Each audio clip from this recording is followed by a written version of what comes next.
नमस्कार, आदाब, सत श्री अकाल। एसपीएम कॉलेज के नवरंग रेडियो स्टेशन पर आप सबका स्वागत है। आज 2 अक्टूबर गांधी जयंती के उपलक्ष्य पर हम गांधी जी की जिंदगी के कुछ अहम किस्सों को सुनेंगे और उनकी यादों को ताज़ा करेंगे। तो यादों का सिलसिला शुरू करते हैं।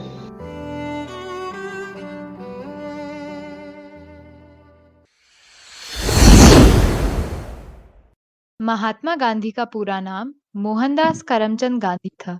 इसीलिए बचपन में उन्हें सब मोहन कहते थे। मोहन बचपन में बहुत मासूम और शांत स्वभाव के थे। जैसे ही स्कूल की छुट्टी होती थी, वे अपना बस्ता बांध सीधे घर जाते ताकि कोई उनका मजाक न उड़ा पाए। बाकी बच्चे अपने दोस्तों के साथ घर जाते, रास्ते में मौज मस्ती करते और खूब खाते पीते। एक बार उनके स्कूल में निरीक्षक श्रीमान गिल्स आए और उन्होंने 5 शब्द बोले जिन्हें बच्चों को अपनी कॉपी में लिखना था। ओए राजू, चल ना गिल्ली डंडा खेल के आते। चल चल चल। नहीं यार, मैंने सुना है आज स्कूल में कोई आने वाला है। कौन आने वाला है? कौन आने वाला है? आज निरीक्षक बाबू आने वाले हैं। निरीक्षक बाबू, देखो देखो, वो आ गए। अरे अरे, आगे आगे आगे। बैठो। गुड मॉर्निंग बच्चों। Good morning sir. सर। मैं 5 वर्ड्स बोलता हूँ, तुमने लिख कर दिखाओ। आज देखते हैं तुम कितना पढ़ते हो। अपनी नोटबुक निकालो। जी सर। मैं बोलना शुरू करता हूँ।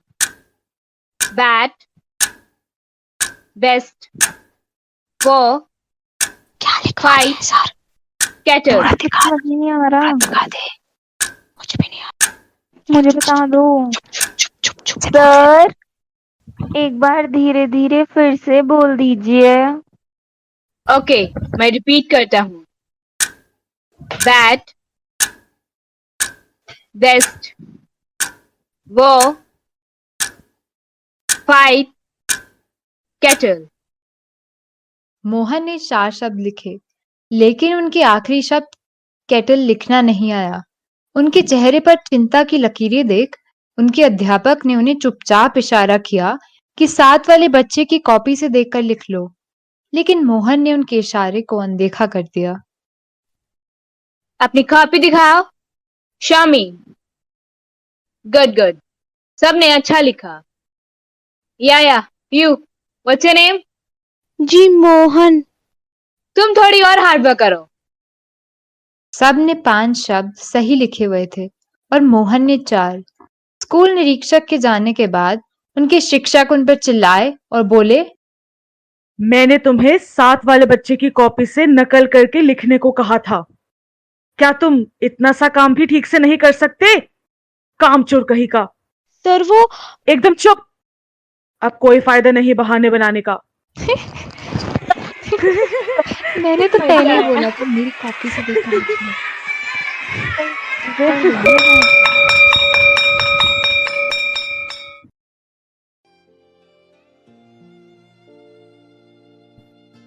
आज मुझे दुख इस बात का नहीं हो रहा कि मैंने सिर्फ 4 शब्द सही लिखे।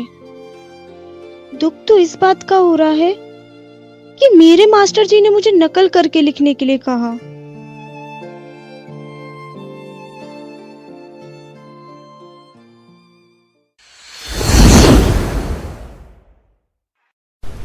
गांधी जी ने दक्षिण अफ्रीका के फीनिक्स में एक आश्रम स्थापित किया, जहां उन्होंने बच्चों के लिए एक स्कूल शुरू किया। बच्चों को कैसे पढ़ाया जाए, इस बारे में गांधी जी के अपने विचार थे। उन्होंने परीक्षा प्रणाली को नापसंद किया। वह अपने स्कूल में बच्चों को सही शिक्षा का महत्व समझाते थे। वह उन्हें ऐसा ज्ञान देते थे जो उनके हृदय और मस्तिष्क को और बेहतर बनाए। छात्रों की शिक्षा को आंकने का गांधी जी का अपना ही एक तरीका था। कक्षा के सभी बच्चों से वह एक ही प्रश्न पूछते और अक्सर कम अंक वाले छात्र की प्रशंसा करते और ज़्यादा अंक वाले छात्र को डांटते थे। एक बार कुछ बच्चों में बहस हुई और हड़कंप मच गया। शाम, हमेशा तेरे ज्यादा अंक आते हैं, फिर भी बापू तुझे ही डांटते हैं, मुझे नहीं। तू चुप कर जा। ऐसा कुछ नहीं है, वो ऐसा नहीं करते। तूने देखा नहीं, इस बार भी तुझे ही डांट पड़ी, मुझे नहीं। हाँ, सही कह रहा है। शाम को हमेशा डांट पड़ती है, चाहे वो ज्यादा अंक क्यों ना ले आए। ऐसा कुछ नहीं है, तुम गलत बोल रहे हो, चले जाओ यहाँ से। जब इस असामान्य प्रथा पर सवाल किया गया तो गांधी जी ने समझाया कि मैं ये दिखाने की कोशिश नहीं कर रहा कि श्याम राम से ज्यादा चालाक है, इसलिए मैं इसके आधार पर अंक नहीं देता। मैं देखना चाहता हूँ कि प्रत्येक लड़का कितना आगे बढ़ा है और इसने कितना सीखा है। यदि एक चतुर छात्र मूर्ख के साथ प्रतिस्पर्धा करेगा तो वह अपने आप को अधिक बुद्धिमान समझने लगेगा और वह मेहनत करना छोड़ देगा। अपनी खुद की चतुराई के कारण वह अपना काम करना बंद कर देगा। वह लड़का जो पूरी कोशिश करता है और कड़ी मेहनत करता है, मैं हमेशा उसको प्रोत्साहित करता हूँ। गांधी जी अच्छा प्रदर्शन करने वाले पर इसलिए कड़ी नजर रखते थे ताकि वह मेहनत करना ना छोड़ दे और हमेशा पहले से बेहतर कार्य करे। एक बार एक गांव में मेला लगा था और वहां गांधी जी लोगों का हालचाल पूछने आए थे। माँ, आज मेले में बहुत मजा आया। हाँ बेटा, चलो अब घर चलते हैं, मुझे काम भी तो करना है ना। माँ, वहाँ इतनी भीड़ क्यों है? कोई आया है क्या? चलो ना माँ, देखने चलते हैं। बेटा, अभी देर हो रही है, तुम्हारे पिताजी भी घर आते ही होंगे। नहीं नहीं, मुझे जाना है, चलो ना माँ। मैंने मना कर दिया ना बेटा। अरे बच्चे को जाने दीजिए, गांधी जी को बच्चे बहुत पसंद है, बच्चा उनसे मिलेगा तो उसे भी अच्छा लगेगा। जब वह छोटा बच्चा गांधी जी से मिला, उनके पास गया और उनकी बातें सुनी तो उसे बहुत अच्छा लगा। किंतु वह छोटा बच्चा गांधी जी के पहनावे को देखकर बहुत दुखी हुआ। उसने सोचा, इतने महान व्यक्ति अच्छे कपड़े क्यों नहीं पहनते?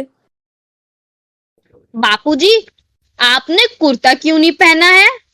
बेटा, मैं गरीब आदमी हूँ, मैं कुर्ता नहीं खरीद सकता। मेरी माँ कपड़े सिलती है, वो आपके लिए सुंदर सा कुर्ता सिल देंगी। बेटा, वो मेरे लिए कितने कुर्ते सिल सकती हैं? 1, 2, 3, 4, नहीं, जितने आप चाहो उतने। बेटा, मेरा परिवार बहुत बड़ा है, मैं अकेले कुर्ता पहनूं अच्छा नहीं लगता। क्या तुम्हारी माँ मेरे 40 करोड़ भाई बहनों के लिए कुर्ते सिल पाएंगी? बच्चा एकदम सोच में पड़ गया। यह सुनने के बाद उसे एहसास हुआ कि गांधी जी पूरे देश को अपना परिवार मानते हैं और उन्हें अपने परिवार की बहुत फिक्र है।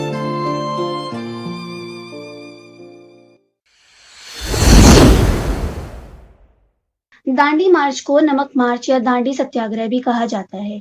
साल 1930 में जब अंग्रेज सरकार ने नमक पर कर लगा दिया तो महात्मा गांधी ने 78 लोगों समेत इसका विरोध किया और अहमदाबाद के साबरमती आश्रम से दांडी तक 390 किलोमीटर की पैदल यात्रा करने का निश्चय किया।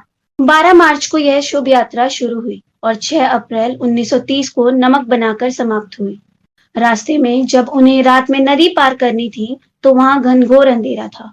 यह देख गांव के आदमी बोले, अरे भाइयों, गांधी जी और उनके साथी रात में नदी पार कैसे करेंगे? हमें कुछ करना चाहिए। पर हम कर भी क्या सकते हैं? अरे क्यों नहीं कर सकते? सोचेंगे तो जरूर कुछ ना कुछ तरीका निकल ही जाएगा। एक काम करते हैं, नदी के किनारे हम लोग सब लालटेन लेकर खड़े हो जाते हैं, जिसकी रोशनी में सब नदी पार कर लेंगे। हाँ, ये ठीक रहेगा। सभी गांव वालों ने लालटेन जलाकर गांधी जी और उनके साथियों के लिए नदी पार करना आसान बना दिया और उसके बाद गांधी जी ने दांडी तट पर नमक बनाकर नमक कानून तोड़ा। जब गांधी जी नमक अपनी मुट्ठी में उठाते हैं तो वे कहते हैं, नमक इंसान के लिए उतना ही जरूरी है जितना हवा और पानी। ये नमक भारत के सागर से आया और हर भारतीय का इस पर अधिकार है। जी गांधी जी, हम सभी आपके साथ हैं। हाँ भाइयों, हम सभी साथ हैं। महात्मा गांधी की जय, हमारे बापू की जय, महात्मा गांधी की जय, हमारे बापू की जय। अंग्रेजों के शासन में उत्पादन और विक्रय के ऊपर बड़ी मात्रा में कर लगा दिया गया। कानून भंग कर जब लोगों ने नमक बनाया था तो अंग्रेजों की लाठियां भी खाई। 8,000 भारतीयों को आंदोलन के बाद जेल में डाल दिया गया, जिनमें से कई नेताओं को गिरफ्तार कर लिया गया। उनमें से एक नेहरू भी थे। सरोजिनी नायडू ने नमक सत्याग्रह को नेतृत्व किया और कहा, अगर वो डंडे मारें तो भी हम उन पर वार नहीं करेंगे और अहिंसा का प्रचार करेंगे। यात्रा के दौरान एक प्रेस का आदमी गांधी जी से आकर पूछता है, अगर उन्होंने आपको जेल में डाल दिया तो उन्हें पहले 1,000 और फिर 10,000 को डालना होगा। और अगर उन्होंने कुछ नहीं किया तो हम तब तक लड़ेंगे जब तक वो कानून नहीं बदल देते। हम उनके कंट्रोल में नहीं, वो हमारे कंट्रोल में है।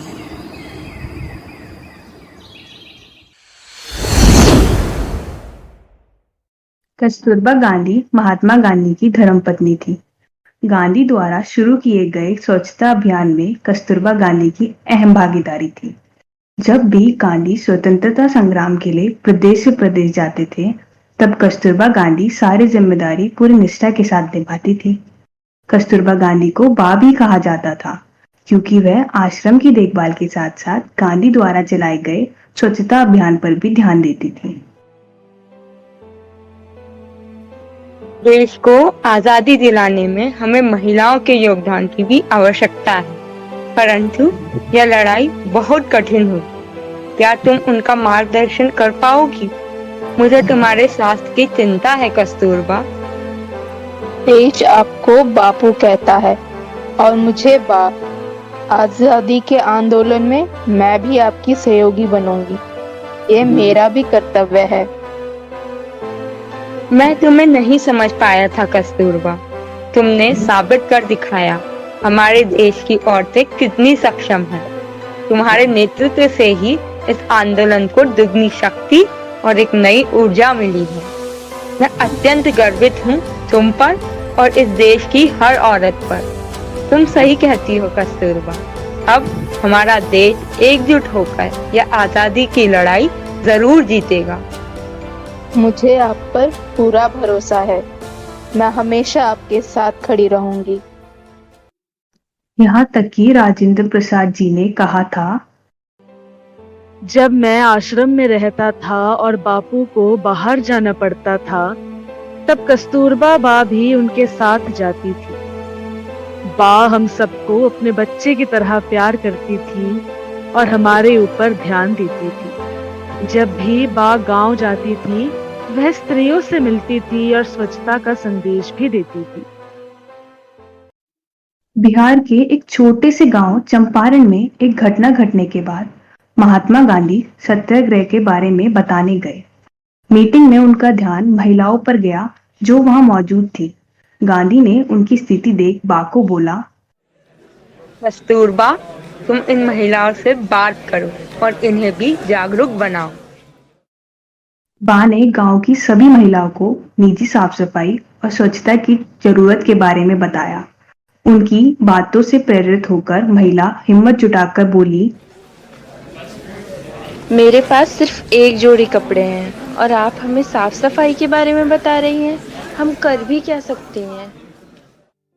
यह सुनकर बा आश्चर्यचकित हो गई और यह फैसला लिया कि वह वहां रुककर साफ सफाई की समस्या पर काम करेंगी। 1918 में जब कस्तूरबा गांधी चंपारण से वापस आई, तब गांव की सड़कें साफ दिखने लगी। वह गंदगी भी हट चुकी थी, मच्छरों की संख्या कम हो चुकी थी। महिलाओं, पुरुषों और बच्चों के कपड़े भी साफ सुथरे थे, भले ही उनके पास कम कपड़े थे।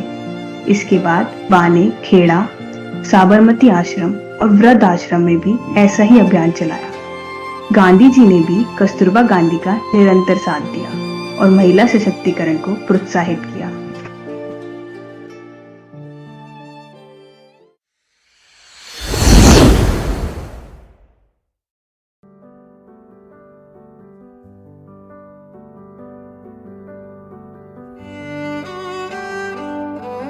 उम्मीद है इन किस्सों को सुन गांधी जी की जिंदगी से आप प्रेरित हुए होंगे और ऐसे ही कुछ नए किस्से कहानियां सुनने के लिए बने रहें एसपीएम कॉलेज के नवरंग रेडियो स्टेशन पर। नमस्ते, जय हिंद, जय भारत।